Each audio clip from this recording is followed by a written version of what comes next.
আসসালামু আলাইকুম। গতকাল আমার এক বন্ধুর সাথে যখন আমি আড্ডা দিচ্ছিলাম তখন আমার বন্ধু বলল আগামী মাস থেকে সে গরুর দুধ নিবে তার ছেলের জন্য।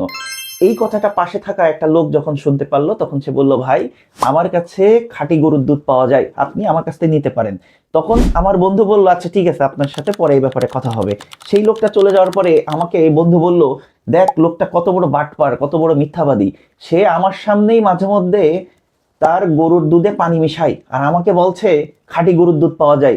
আমি তখন তারে বললাম, বন্ধু তুমি ব্যাকরণ বোঝো নাই, সে সঠিক কথা বলেছে, সে মিথ্যা কথা বলেনি। সে একবারও বলে নাই তার দুধ খাঁটি, সে বারবার বলার চেষ্টা করেছে তার গরু খাঁটি।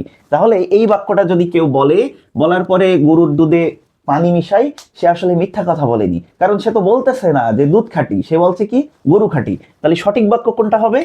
এই জায়গাটায় খাঁটি শব্দ না দিয়ে আমরা দিব দুধের আগে খাঁটি। আশা করি এখন থেকে বাক্যটা আমরা শুদ্ধ করে বলার চেষ্টা করব যে এখানে গরুর খাঁটি দুধ পাওয়া যায়। এরপরেও এই বাক্যটায় আরো একটা ভুল আছে। বলেন তো ভুলটা কি? ভুলটা হচ্ছে যে এখন গরু বানান পরিবর্তন হয়েছে। এই গরু বানান এখন ঠিক এরকম আছে। বাংলা একাডেমি গরু বানানে এই পরিবর্তনটা এনেছে, ফলে এখনো যারা গরু বানান এরকম ভাবে লেখেন তারা আসলে না জেনেই ভুল লেখেন। নিচে দেখেন আমি লিখেছি, শুধুমাত্র তোমাদের জন্যই এমন ক্লাস আমি তৈরি করি। আসলেই তোমাদের জন্যই আসলে এরকম ক্লাস আমি তৈরি করি। গল্পের মাধ্যমে, আলোচনার মাধ্যমে আমি বোঝানোর চেষ্টা করি, বাংলা ব্যাকরণের যেই সহজ সরলতা আছে সেটা আমি বোঝানোর চেষ্টা করি। তো এই জায়গায় দেখো এই বাক্যটাও ভুল। কিভাবে? কারণ এই জায়গাটায় শুধুমাত্র শব্দটা একসাথে ব্যবহার করা যায় না। কেন? কারণ শুধু অর্থ যা, মাত্র অর্থও তাই।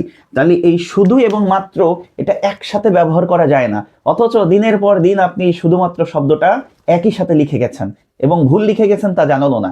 আমরা বাংলা ব্যাকরণের পরবর্তী অনেকগুলো ক্লাসে এরকম ভুল কিছু বাক্য নিয়ে কথা বলবো, যে বাক্যগুলো আমরা প্রতিনিয়ত ভুল করে থাকি, এবং আমরা চেষ্টা করব যে আপনাদেরকে এই বাক্যগুলো কিভাবে সঠিকভাবে লেখা যায় তা বলার জন্য। ধন্যবাদ।